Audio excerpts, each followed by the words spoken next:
While Taco Bell might not quite match the global success of some of its fast food competitors, its pop culture cachet is near untouchable. From branding coups like the fourth meal slogan and the iconic chihuahua to the invention of a language all of its own, the chain has captured our imagination with its sometimes bizarro antics and its munchies-friendly image. Taco Bell is one of the most creative fast food joints in the game. Still, it's had their fair share of slip-ups along the way. Here are 10 things you might not know or remember about Taco Bell. In this video, we're going to show you 10 things you need to know about Taco Bell. We're OnlyBrands, the channel dedicated to bringing you awesome regular content on the world's hottest brands. Let's do this. Number 1. Named after the founder. Where did Taco Bell get its name from? That would be Glenn Bell, a California entrepreneur who owned a miniature golf course and a hot dog stand, among other ventures, before hitting it big with tacos. While working at Bell's Drive-In in San Bernardino, the same town as the first McDonald's, he noticed long lines at the Mexican restaurant across the street. After endearing himself to the owners, Bell got them to show him how to make hard-shell tacos, which were a novelty at the time. Bell soon opened up his own Mexican restaurant, Taco Tia, which grew to 3 locations before he sold to his business partner. In 1962, he opened the first Taco Bell on Firestone Boulevard in Downey, California. Number 2. Sellout. Taco Bell's success caught the soda giant's eye as early as the late 60s. At first, the company tried to cash in on the trend with its own Mexican concept, Taco Kid, a restaurant started under the Pizza Hut brand. The idea failed miserably. So, in the 70s, PepsiCo decided that if they couldn't compete with Taco Bell, they'd just buy them. Bell got $130 million in the deal. Number 3. Taco Bell's favorites. Nacho cheese sauce paired with crispy, crunchy fries was a smash hit for Taco Bell. It launched for the first time in 2018 and has been released several times since then on limited time bases. The fries are seasoned with garlic, paprika, salt, and onion powder, which pairs well with their gooey nacho cheese. But what are the other favorites on the menu? The chicken quesadilla contains chunks of chicken swimming in a sea of cheese and creamy jalapeno sauce, the latter of which gives the whole thing a nice kick without being overpowering. You can make it a supreme for under $1, which gets you some diced tomatoes and sour cream. Those are definitely suitable upgrades in our book. The queen of the value menu are the cinnamon twists. These rotini-shaped dessert crisps are a no-brainer. There's a good chance you'll devour every last cinnamon-dusted twist before you get home from the drive-thru. But that's half the fun, right? It's honestly shocking that the Mountain Dew Blast Freeze beverage doesn't taste like battery acid. It's sweet but subtle with a hint of citrus that keeps you coming back for more. Perfect for washing down a Doritos Locos taco. The Crunchwrap Supreme is the fast food god's gift to stoners. The spaceship-shaped handheld is jam-packed with beef, cheese, lettuce, tomato, sour cream, and a tostada shell. Just be sure to eat it fast so that the ingredients don't get mushy though. A favorite among vegetarians and meat eaters, the Chalupa Supreme can be stuffed with black beans or beef, making it an easy crowd pleaser. But the star of the show is the thick, soft shell that's like the warm hug for your mouth. The dish has no faults, and no Taco Bell order is complete without a chalupa. Finally, the cheesy gordita crunch really does have it all. The warm, pillowy wrap cradles a crunchy hard shell that's hiding a treasure trove of seasoned beef, cheese, lettuce, and spicy ranch. It's all glued together with even more cheese, for good measure of course. It's no wonder this handheld is the shining star of Taco Bell's entire menu. By the way, a lot of hard work and care goes into these videos, so if you could help us out and click the subscribe button, we would greatly appreciate it.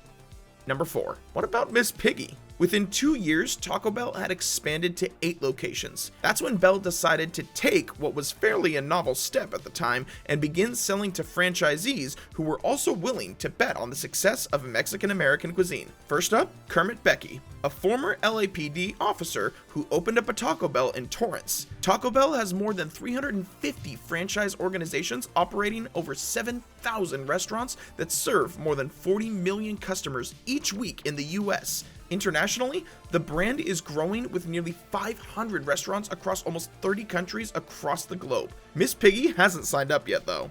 Number 5. Not as easy as it looks. Although the idea seemed simple, the iconic DLT proved to be much more challenging to execute than the creators had anticipated. For the chain's 50th anniversary in 2012, CEO Greg Creed wanted to develop something new and innovative. A Doritos taco shell was the clear winner out of 30 different product pitches. The first version was an absolute flop with taste testers. Since it was a taco shell sprayed with nacho cheese seasoning, it lacked the crunch or flavor of Doritos chips, which was the main selling point. The other prototypes were crunchy but too fragile to ship. It took time to find the balance of the crunch and flavor of Doritos with the sturdiness of a taco shell. After 40 recipes and 2 years of testing, the product launched with a massive success in 2012 and has remained on the menu ever since. Number 6. Remember $59.79.99?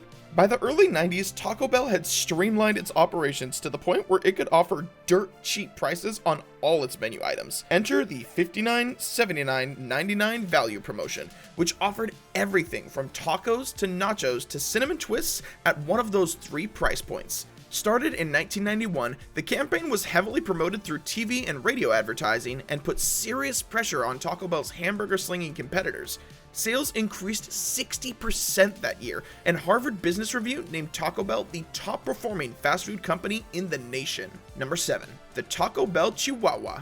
Eager to turn around its flagging sales in the mid-90s, Taco Bell executives put big hopes into a tiny package. In 1997, they put a series of ads featuring the now iconic Chihuahua, whose name was Gidget, spouting the line, "Yo quiero Taco Bell." The ad became a cultural sensation and spawned further taglines like "Viva Gordita" and "Drop the Chalupa." There was just one problem. The ads didn't inspire people to actually buy more tacos and chalupas. In 2000, Taco Bell pulled the plug on the concept. Making matters worse, the company had to settle a $42 million lawsuit in 2003 brought by 2 ad men who claimed they came up with the idea. Gidget, meanwhile, kept going like a true professional, making cameos in Geico ads and starring in movies like Legally Blonde 2 before passing away at the ripe old age of 15. That was an especially juicy fact, right? I think that one definitely deserves a thumbs up. Number 8. April Fools. The company has had some interesting marketing gimmicks over the years, but there's none as infamous as their ad announcing that they'd purchased the Liberty Bell. In 1996, a few weeks before April 1st, execs began planning their April Fool's joke. The vice president of public affairs remembered that the federal budget issues led to many national landmarks closing during the previous year. That's where he got the idea to sponsor the Liberty Bell. Taco Bell's PR agency placed a full-page ad in 6 big papers such as the New York Times and Washington Post on April 1st, and the papers came out. The ad stated that they had purchased the national icon to help the national debt, and it would now be called the Taco Liberty Bell. Although they released a statement later that day saying it was a prank, customers had lodged thousands of complaints to the National Park Service against the company. Not only did the hoax increase sales from the previous week, but the company got loads of free advertising as other news outlets picked up on the story. Pretty clever, right?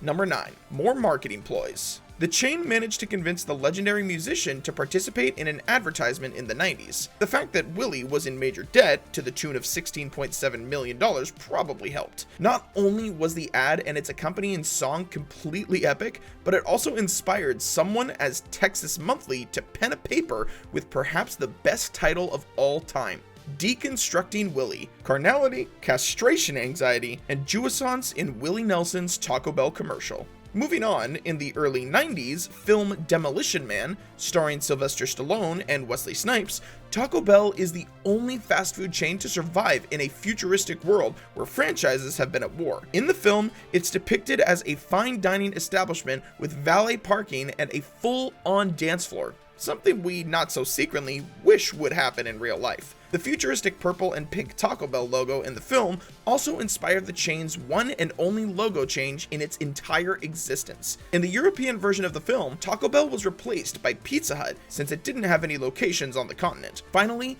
there was the Hit the Target promotion involving the MIR space station. In 2001, after Russia announced that it would bring down the MIR space station following 15 years in orbit, Taco Bell put up a huge floating bullseye on the South Pacific of the coast of Australia. The deal was that if any part of MIR, which was due to splash down in the ocean, hit any part of the target, everyone in America would get a free taco. It was safe to bet aeronautics experts predicted the chances were slim to none, and they were right. Number 10, it's a thumbs down from Mexico. No surprise here, despite having a robust presence abroad with stores in the Middle East, Asia, Russia, and even Iceland, Taco Bell has failed to establish itself in the country that birthed its namesake food. In 1992, the company opened locations in Mexico City, then closed them down within 2 years. In 2007, Taco Bell tried again in Monterrey with the same result. It's a wonder they even tried at all, considering what these pulled Mexican people think of the food. We appreciate you sticking around until the end of the video,